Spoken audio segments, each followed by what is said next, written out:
Jaime Salomón, ex viceministro del Ministerio de Agricultura, muchas gracias, Lesandro. Políticos mejor preparados para las próximas elecciones es lo que realmente necesitamos, ¿no, viceministro? Buenas noches. Mario, buenas noches. Un gusto estar contigo y buenas noches a todos los seguidores de UCI a nivel nacional. Muchas gracias. Sí, bueno. Efectivamente, el recurso humano es el mayor problema en cualquier organización pública o privada, y dentro de ellas está el Estado en general. Y en el Estado me refiero no solo a los tres poderes del Estado, sino a los tres niveles de gobierno: el gobierno central, los gobernadores y los alcaldes provinciales y distritales. Ahí se requiere mucho trabajo. El gran problema, Mario, es que nosotros, la población, elegimos a muchos y esos elegidos terminan nombrando a otros. Lo ideal sería que el recurso humano sea el factor clave, porque es lo único que nos va a permitir ser eficientes como país y lograr ser competitivos con desarrollo para todas las personas a nivel nacional. Ahora, viceministro, también es muy importante que dentro de ese núcleo ejecutor, ¿no? O sea, por decirlo así, dentro del Ejecutivo existan personas idóneas para gerenciar y para administrar, porque lamentablemente lo que hemos podido observar nosotros con esto de la pandemia, en los peores momentos, en el peor mes en donde se volvían, pero así, locos por un tema de oxígeno, no lo hacían cuando el oxígeno lo pueden comprar hasta por línea. Es una cosa increíble. Pero, Mario, eso se llama planificación, y planificar es una de las características de un buen gestor. Y un buen gestor o un buen director de organizaciones se forma en el tiempo. Es por eso que necesitamos buenos gestores, buenos directores que conozcan además el sector, pero es la única manera. Mira, Mario, el presidente ya anunció los comicios electorales conforme a ley y ojalá que estos meses que quedan hasta el 28 de julio del próximo año sirvan pues para que los peruanos reflexionemos y no votemos por viejas costumbres que lo único que hacen es acrecentar las debilidades del presente. Lo que yo digo, ojalá que los FAE que están haciendo no se conviertan pues en faenones, pero eso también sucede lamentablemente en los tres niveles de gobierno en el país, no solamente en el gobierno central, pasa también en los gobiernos provinciales y distritales. Esa es una gran debilidad y eso lleva a pensar, estamos en tremenda pandemia, sí, pero la pandemia ha desnudado las ineficiencias que veníamos teniendo en el país.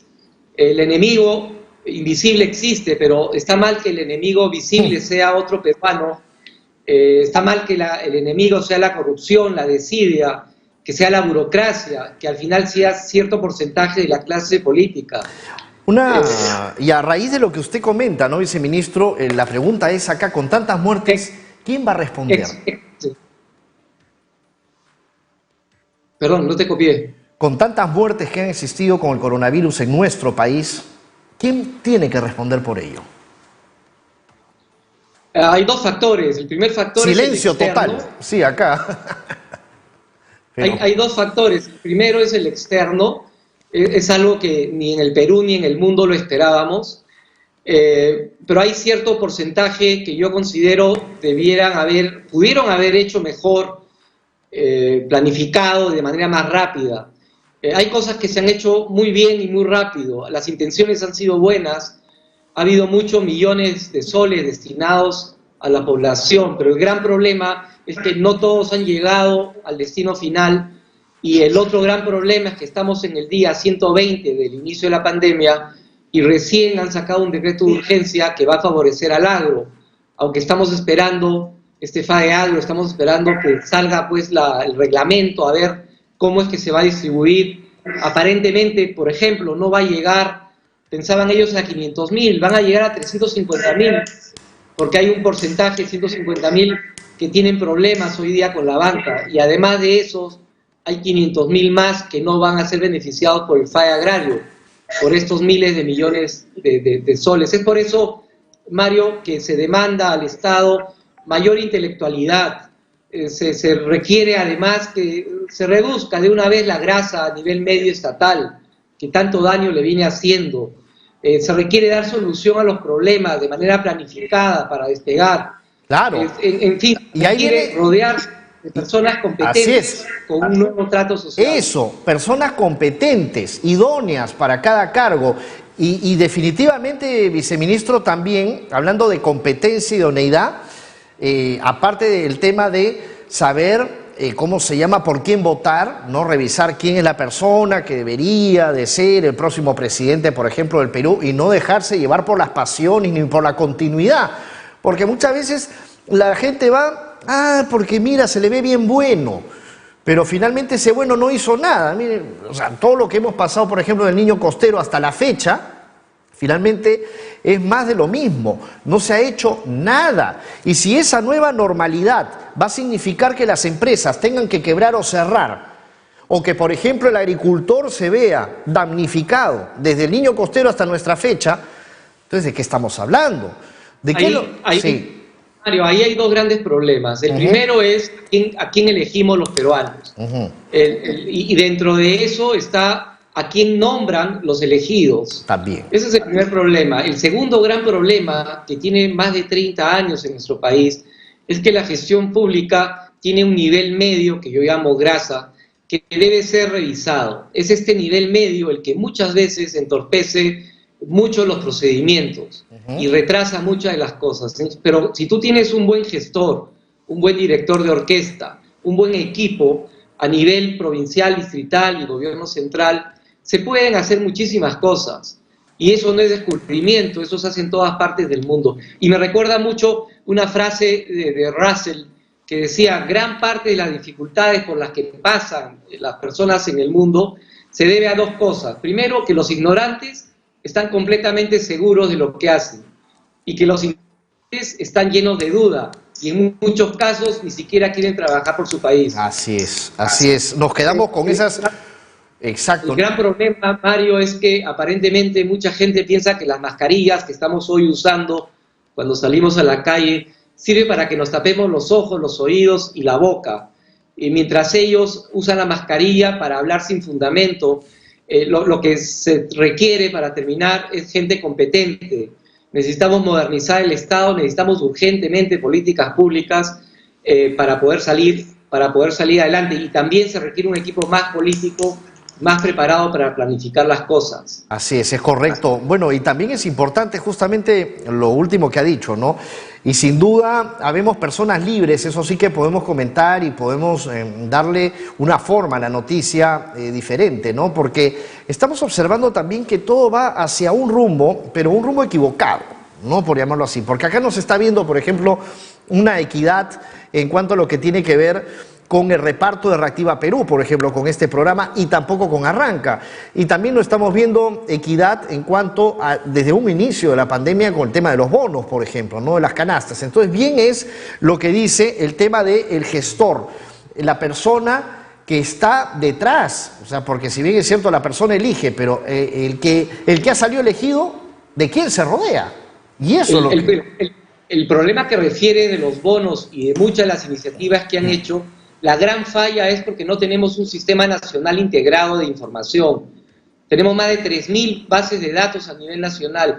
En otras palabras, no sabemos quién es quién, y cuando hay que ayudar, no se puede hacer nada. La única forma es tener información, gente competente, escuchar al pueblo y promover la igualdad social y la igualdad inclusiva.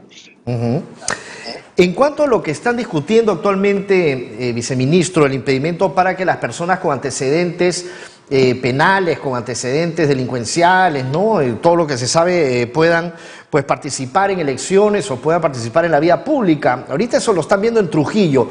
Más o menos, ¿qué idea se hace? Porque hemos observado que muchas de estas reuniones a veces quedan en nada. Y finalmente lo que dicen A, luego en el Congreso, en sesión del Pleno, dicen B, ¿no? Igual que lo de la inmunidad parlamentaria. Se reunieron con Vizcarra. ¿Qué habrá dicho Vizcarra a cada uno de los congresistas? Que Urresti también retrocedió, ¿no? Entonces, ¿qué cree en que va a quedar este tema del impedimento? Está muy ligado a la capacidad que tienen muchos de los padres de la patria. Yo creo que ese es un gran problema, Algunos movimientos sí han hecho bien y se han rodeado de buenos asesores, otros se han rodeado de viejos asesores.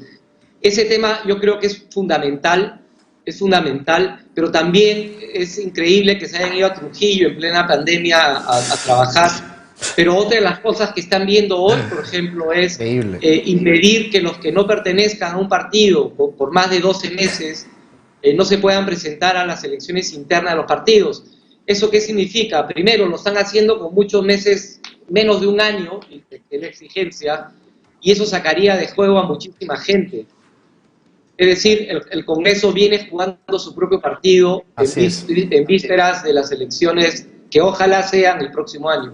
¿Por qué dice ojalá, viceministro?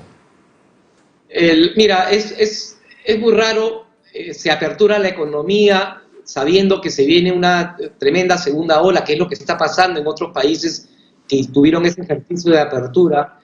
Es muy probable que venga una segunda ola y eso va a hacer que en el país regresemos a restricciones mucho más duras y de esa manera no hay forma de salir a votar. No va a haber forma que la gente salga a poner su voto y eso va a hacer posiblemente que el Congreso patee. Recordemos que el presidente de la República aceleró unos días, de acuerdo a ley, el llamado a elecciones, porque el Congreso estaba sacando una propuesta para que la primera vuelta sea a fin de mayo y la segunda primera semana de julio. Y para mí eso es un avisoramiento de que quería patearlo para el 22, quedarse un anito más. Claro. Con la pandemia que puede recrudecer, no me extrañaría que pateen la pelota un año más. Viceministro, lo que usted está dando a entender es que todo sería un show para que luego, el próximo año, ¿no?, en febrero, marzo, recrudecimiento de la pandemia, ¿no?, nuevamente un rebrote del coronavirus, vamos a hacer más pruebas, a ver, y se dispara pues esa curva, ¿no? Y ahí es donde va a decir, no, se tienen que paralizar las elecciones.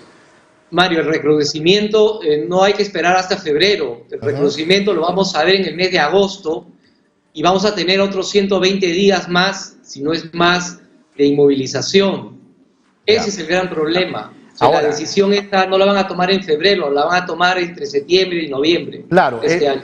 Pero el problema está en que cómo se puede agarrar el gobierno de la pandemia para quedarse más tiempo. O sea, ese es otro tema, ¿no? Se va a tener que ver, sí.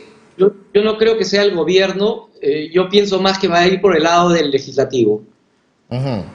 Bien, muy amable viceministro, excelente entrevista con usted, de verdad, porque ha sido bastante claro en sus posiciones y realmente nos deja que pensar, ¿eh? De verdad que ahorita estoy pensando en las próximas elecciones, si es que hay. Es verdad, pues Jaime Salomón, ex viceministro del Ministerio de Agricultura. Nos vamos, nos encontramos en la edición central de UCI Noticias.